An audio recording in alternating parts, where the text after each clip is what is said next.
lupa klik like, komen, share, and subscribe. Jangan lupa klik loncengnya biar nggak ketinggalan video dari kami.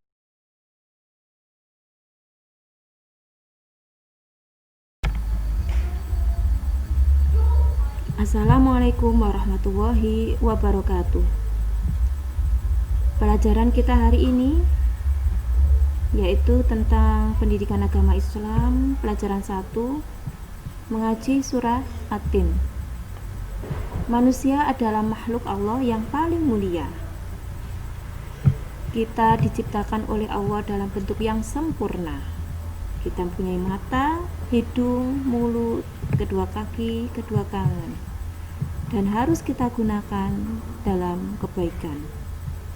Kita diberi akal untuk bisa membedakan mana yang baik dan mana yang buruk. Kita lihat selanjutnya, anak-anak. Isi materi kita tentang membaca surat At-Tin, menghafal surat At-Tin, menulis surat At-Tin, dan makna kandungan surat At-Tin. Membaca surat At-Tin ya termasuk dalam kelompok surat Makkiyah karena diturunkan di kota Mekah dan diwahyukan oleh Allah kepada Nabi Muhammad. Surat At-Tin terletak pada juz 30 dalam Al-Quran dan surah yang ke-95. Surat At-Tin ini terdiri dari 8 ayat. At-Tin diambil dari ayat pertama yang terdapat dalam surat At-Tin. Sebelum kita baca bareng-bareng anak-anak ya, kalian boleh membaca di rumah dan menirukannya. A'udzu billahi minasyaitonir rajim. Bismillahirrahmanirrahim. Wattini wazzaitun wa turi sinin wa hadzal baladil amin. Laqad khalaqnal insana fi ahsani taqwim. Summa radadnahu asfala safilin. Illal ladzina amanu wa 'amilus solihati falahum ajrun ghairu mamnun. Fama yukadzibuka ba'du biddin. Alaysa Allahu biahkamil hakimin. Ini adalah ayat yang pendek, tentunya kalian mudah untuk menghafalkannya. Beberapa hal yang perlu diperhatikan ketika membaca surat At-Tin adalah sebagai berikut. Ada beberapa bacaan tajwid di sini ya. Yang pertama terdapat bacaan qalqalah. Cara membacanya harus dipantulkan. Contoh, huruf dal mendapat harokat sukun. Summa radadnahu. Itu yang kedua, huruf qaf berharokat sukun. Taqwim ya. Yang kedua, tanda baca mat. Surat At-Tin panjangkan bacaan jika terdapat tanda mat. Perhatikan contoh. Itu ada mat fathah, laqad khalaqnal insana. Ada mat kasroh, wattini. Mat dhammah, illal ladzina amanu ya. Kita belajar tajwid agar bacaan kita benar. Nah, di sini juga ada beberapa contoh bacaan tajwid. Ada ifa, idhar safawi, idhar halki, dan idhar safawi ya. Selanjutnya menghafal surat At-Tin ya. Ini adalah surat yang pendek, jumlahnya juga sedikit, maka mudah untuk menghafalkannya. Dan kita kalau biar hafalannya terjaga ataupun cepat, maka kita pakai dalam bacaan sholat.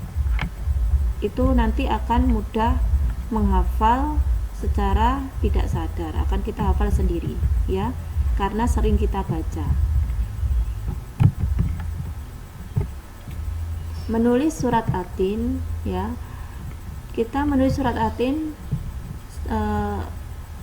per ayat pertama, yaitu ditulis secara pelan-pelan saja. Kalau sudah selesai kita lanjutkan kedua dan seterusnya.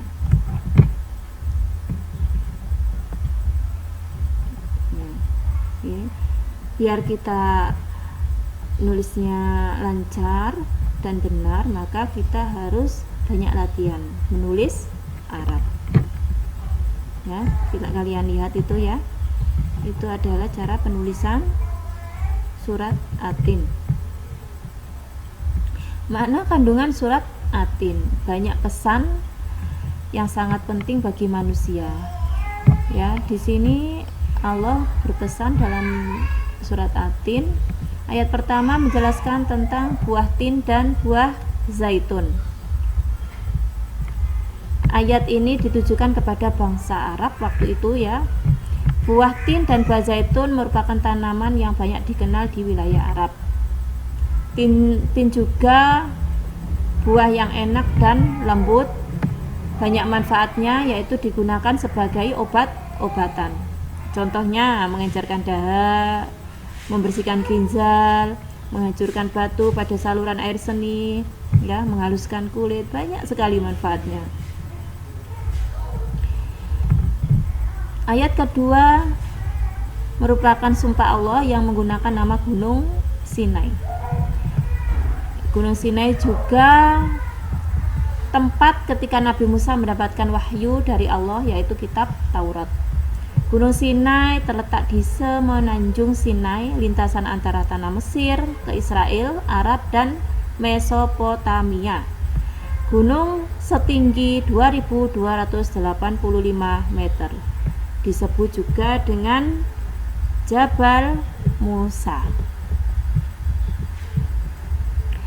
Ayat ketiga yaitu Allah bersumpah dengan menggunakan nama kota Mekah, dijamin keamanannya karena kota Mekah adalah kota yang aman. Ya, siapapun yang masukinya terjaga keamanannya. Ayat keempat menerangkan bahwa manusia diciptakan dalam bentuk yang sempurna. Ya, makanya patut bagi kita lebih bersyukur. Kita dikasih mata, hidung, telinga, tangan, kaki, dan semua itu ada fungsinya masing-masing. Ayat kelima merupakan peringatan dari Allah bahwa manusia memiliki bentuk yang sempurna. Ya, dia dapat menjadi rendah ketika manusia tidak menyadari kesempurnaannya dan dipengaruhi oleh hawa nafsu, menyebabkan manusia itu akan berbuat jahat.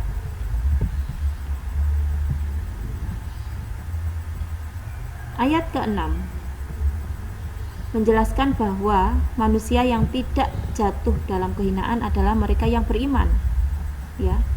Tapi manusia yang hina itu karena manusia yang tidak beriman.